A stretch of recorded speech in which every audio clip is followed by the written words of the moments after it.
Alhamdulillah, Alhamdulillahi Rabbil Alamin. Alhamdulillahilladzi arsala rasulahu bil huda wa dinil haqq. Asyhadu an la ilaha illallah wahdahu la syarika lah. Wa asyhadu anna sayyidana wa nabiyana Muhammad Rasulullah sallallahu alaihi wasallam.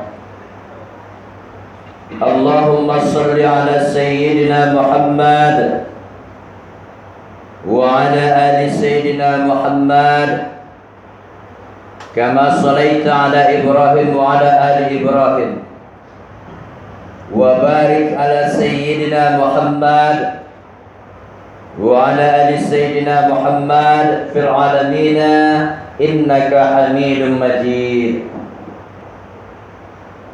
Faya ayyuhal hadirun, inni usikum wa iyaya bittaqwallah wa ta'atihi la'allakum turhamun.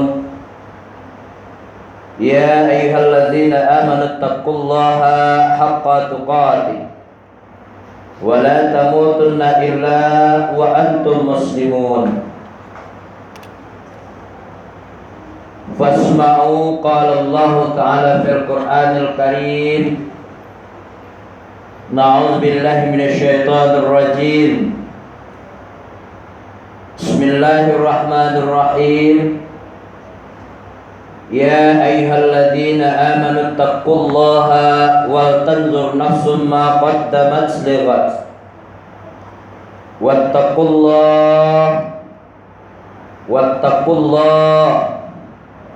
Wattaqullah innallaha khabirum bima ta'malun.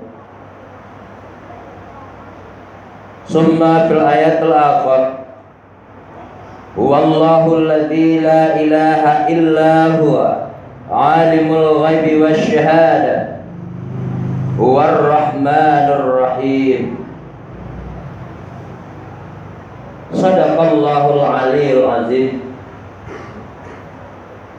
Kama qala nabiyina Muhammad Rasulullah sallallahu alaihi wasallam, ittaqillaha haitsu ma kunta wa atbihis sayyi'atal hasanata tamhuha wa khaliqin nasa bi khuluqin hasan. Puji, puja, syukur kehadirat Allah Subhanahu wa taala. Salawat beriringan salam di baginda Nabi Muhammad Rasulullah sallallahu alaihi wasallam. Allahumma salli ala sayyidina Muhammad wa ala ali sayyidina Muhammad. Semoga kita yang senantiasa selalu mengucapkan salawat kepada baginda Rasulullah, insyaallah di yaumil akhir nanti, di mana di situ tidak ada lagi naungan selain daripada perlindungan Allah. Itulah hendaknya salah satu hamba Allah yang mendapatkan syafaat nantinya. Ada syaratnya. Ada syaratnya. Apa syaratnya? Kalau yang memang kita cinta kepada Allah, tentu kita selalu memuja Allah.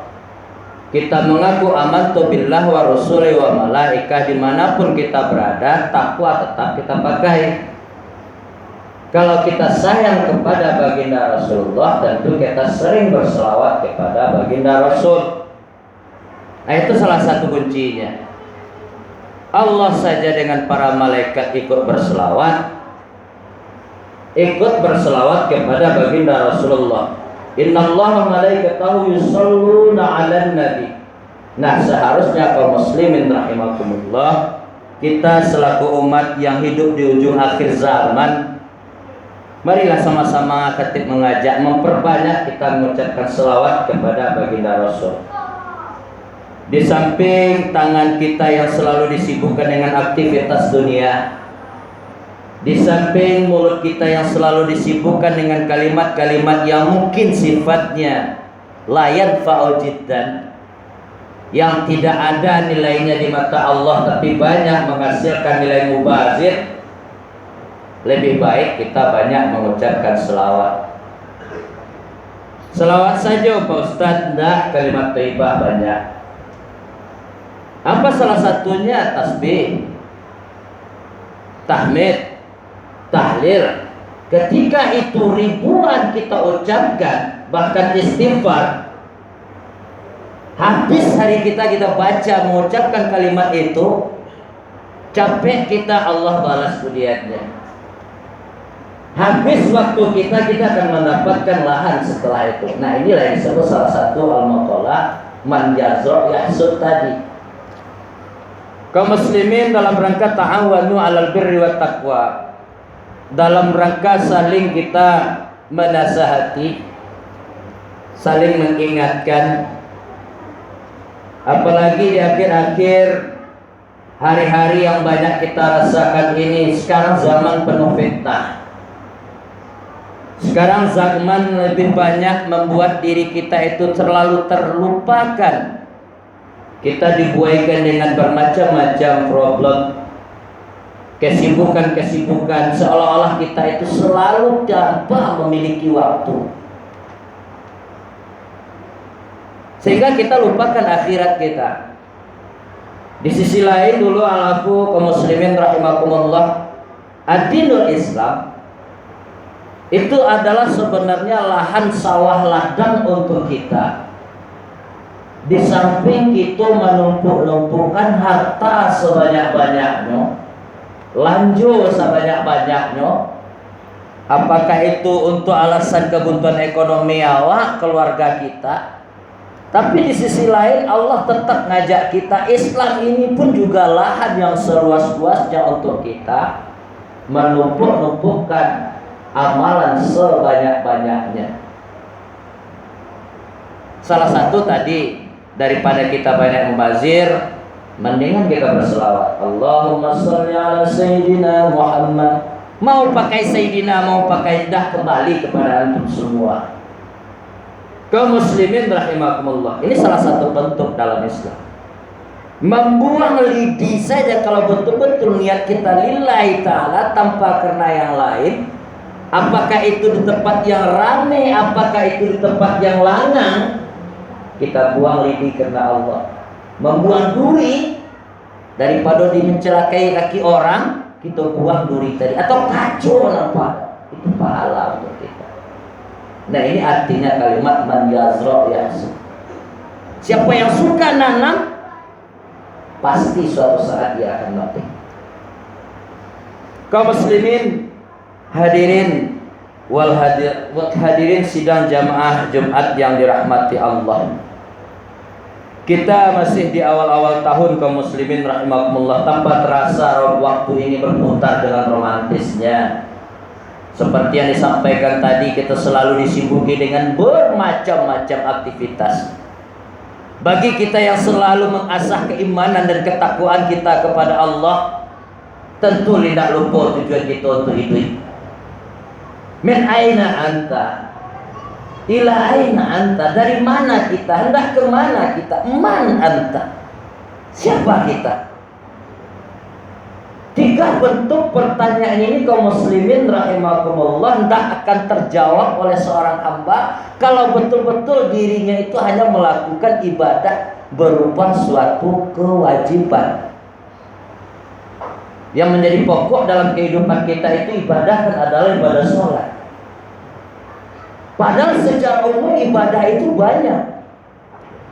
Untuk ibadah sholat saja, kalau orang menganggap ibadah sholatnya, makanya hari-harinya penuh dengan itu saja. Tiba sholat zuhur, dia sholat zuhur. Datang waktu asar, dia waktu asar.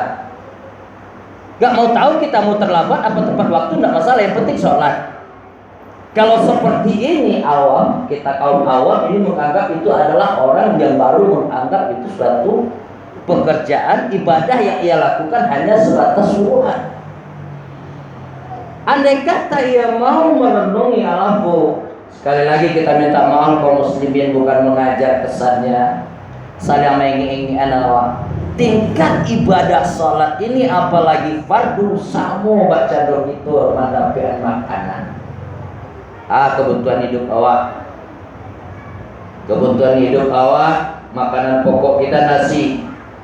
Dalam satu hari itu berapa kali? 3 kali. Dah dapat waktu badai. Iyo kurang tenaga. Itu kebutuhan jasmani. Sedangkan rohani kita ibadah salat kaum muslimin rahimahullah. Ibadah salat. Sekarang yang muncul sebuah pertanyaan kaum muslimin rahimahullah. Kita yang sudah lama hidup, apalagi yang sudah memiliki anak, keturunan segala macam. Bahkan keturunan kita latih untuk mendekatkan diri kepada Allah. Bagaimana menjadi hamba Allah yang beriman? Bagaimana menjadi hamba yang memiliki kitab takwa? Takutnya kepada Allah, qanaahnya ketika diberikan rezeki oleh Allah, berhati-hati dia untuk menerima segala sesuatu, melaksanakan segala sesuatu, dan yakin ia melaksanakan sesuatu itu hanya karena Allah. Di kerajuan di generasi awal keturunan kita, karena kita suruh melakukan perintah ibadah, sholat kah namanya, puasa kah namanya. Anak kita yang jauh tentu dari segi tingkat usia jauh bedanya dari kita.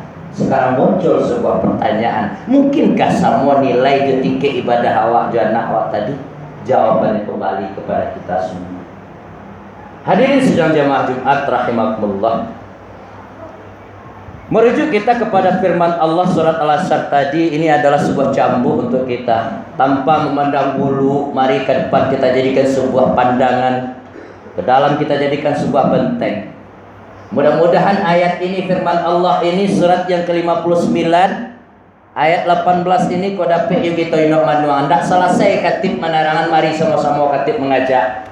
Di sela-sela kesibukan kita, sisa-sisa waktu kita yang memiliki, kita buka ayat kau balik. Cuba kita inok manuangan, nak mandang bulu, nak mandang buya, nak mandang ustaz, seluruh kita kena dalam hal ini. Apa yang Allah sampaikan dalam hal ini? Dipanggil Allah dengan panggilan yang lembut, orang-orang yang beriman. Wahai orang-orang yang beriman, hendaknya di antara kita itu memperhatikan apa-apa yang telah kita perbuat. Di samping Allah suruh kita takwa, kan berapa banyak, begitu banyak firman Allah yang nyuruh kita takwa tuh. Di awal mukadimah tadi kita baca juga ayat takwa. Allah suruh kita takwa, takut. Kita lanjutkan ini kaum muslimin rahimakumullah. Apa yang disuruh oleh Allah kepada kita? Memperhatikan apa-apa yang pernah kita kerjakan dan apa yang akan kita kerjakan. Sebab hal-hal sekarang ini seperti saat ini banyak kita yang tidak komitmen. Banyak kita pun tidak konsekuen. Di suatu sisi kita menginginkan al-anfus, sekali lagi ini sebagai bahan kaca, sebagai bahan cerminan untuk kita. Kita menginginkan di suatu sisi negeri kita ini aman. Kita menginginkan di suatu sisi negeri kita ini sentosa, keluarga kita sejahtera. Kita mengharapkan generasi-generasi kita soleh dan soleha. Tapi kebanyakan di antara yang menginginkan itu, kaum petua-petuanya pun enggak ngerti dengan masalah waktu yang ia gunakan. Tidak memperlihatkan contoh yang lebih kepada anak dan generasinya. Apa contohnya? Ketika pelaksanaan didikan subuh, anaknya ada diantarkan ke masjid sampai di pintu, anaknya masuk, orang tuanya pulang. Ini kebanyakan. Lalai kita dalam hal ini. Apakah didikan subuh untuk anak kita saja? Apakah didikan subuh, salat subuh untuk anak kita saja? Tidak. Seperti yang kita gambarkan tadi, salat itu bukan kewajiban, tapi kebutuhan. Kalau kebutuhannya kita jadikan kepada diri kita kaum muslimin, saya yakin, hati yakin dan percaya tidak mau kita meninggalkan yang nama salat. Apalagi salat Jumat. Kalau salat Jumat malu karena yang lain, bagaimana nanti dengan salat 5 waktunya? Ini sebagai tekanan untuk kita. Ini salah satu bentuk yang diarahkan oleh Allah. Ini baru terhadap fi'lul madi, pekerjaan-pekerjaan perbuatan yang mungkin selama ini kurang kita sadari. Untuk yang ke depan kaum muslimin ya rahimakumullah. Salah satu gambaran yang kita baca tadi ya. Kalau kita ngajak anak untuk melakukan didikan subuh, Pak Ustadznya lah payah-payah main bola di masjid, anak-anak kami datanglah ke masjid untuk sholat subuh, diantarin anaknya. Udah tahu sholat subuh itu wajib juga, jangan orang tuanya pulang ikut sholat subuh. Ini satu contoh. Yang kedua kaum muslimin rahimakumullah, Allah suruh kita memperhatikan. Perhatikan dalam hal ini segala bentuk dari jenis perbuatan dan tingkah laku kita. Makanya dalam satu maqalah dikatakan